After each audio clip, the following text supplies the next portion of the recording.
सपा ने सच्चाई साबित कर दी तो यूपी चुनावों को शून्य घोषित कर फिर से इलेक्शन कराएगा चुनाव आयोग।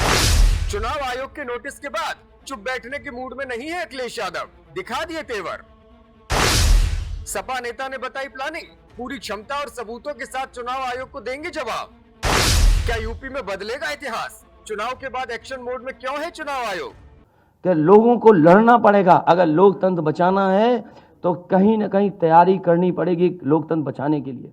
क्या आज इलेक्शन कमीशन ने किसी अधिकारी को हटाया हो? एक अधिकारी अगर इलेक्शन कमीशन ने हटाया हो तो बता दो। मुझे कोई उम्मीद नहीं, इसीलिए मैं कह रहा हूं।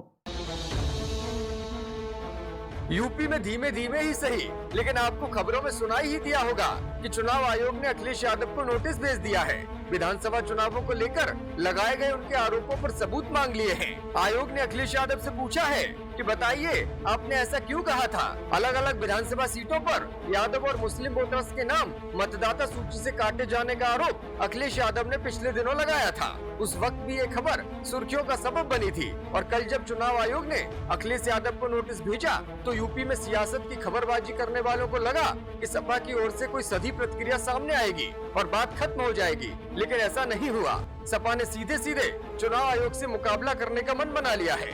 ऐसा हम इसलिए कह रहे हैं क्योंकि पार्टी के मुख्य प्रवक्ता और अखिलेश यादव के करीबी माने जाने वाले राजेंद्र चौधरी ने साफ साफ कह दिया है कि हम 10 तारीख से पहले ही सबूतों के साथ चुनाव आयोग पहुंच जाएंगे और चुनाव आयोग से कहेंगे कि हमने सबूत दे दिए हैं, अब आप यूपी में हुए विधानसभा चुनावों को शून्य घोषित करिए और फिर से चुनाव कराइए। इसके साथ ही समाजवादी पार्टी ने कहा कि चुनाव में मतदाता सूची में नाम हटाने के सबूत मांगने के लिए चुनाव आयोग द्वारा जो नोटिस दिया गया है उसका समय पर जवाब देने के लिए हम तैयार हैं। राजेंद्र चौधरी ने तो खुले तौर पर कहा कि हम चुनाव आयोग के नोटिस का जवाब 10 नवंबर की समय सीमा से पहले दे देंगे। साथ ही उन्होंने पूछ लिया कि क्या आरोप साबित होने के बाद चुनाव आयोग 2022 के चुनाव परिणामों को शून्य घोषित करेगा या फिर नहीं। चुनाव से पहले और चुनाव के दौरान हमने कई ज्ञापन सौंपे थे और पार्टी के प्रतिनिधि मंडल ने राज्य चुनाव कार्यालय में शिकायतों के संबंध में वरिष्ठ अधिकारियों से मुलाकात भी की थी, लेकिन एक भी शिकायत का समाधान क्यों नहीं किया गया? सपा प्रवक्ता ने कहा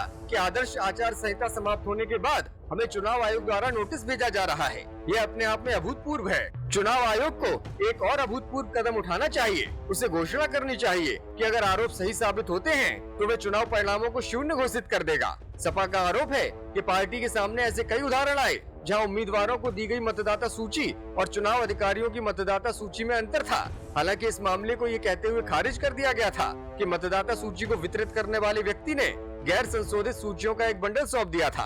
आपको पता ही होगा कि अखिलेश यादव ने 29 सितंबर को पार्टी के राष्ट्रीय सम्मेलन में प्रतिनिधियों को संबोधित करते हुए कहा था कि भाजपा के इशारे पर लगभग सभी 403 क्षेत्रों में यादव और मुस्लिम समुदाय के 20,000 मतदाताओं के नाम हटा दिए गए थे। इसके अलावा न्यूज एजेंसी भाषा को दिए इंटरव्यू में भी उन्होंने यूपी चुनाव में हार के लिए आयोग की बेईमानी को जिम्मेदार ठहरा दिया था।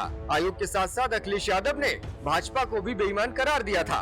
अखिलेश यादव ने दावा किया था कि अगर आयोग ने ईमानदारी से काम किया होता तो नतीजे कुछ और होते और हम सत्ता में होते।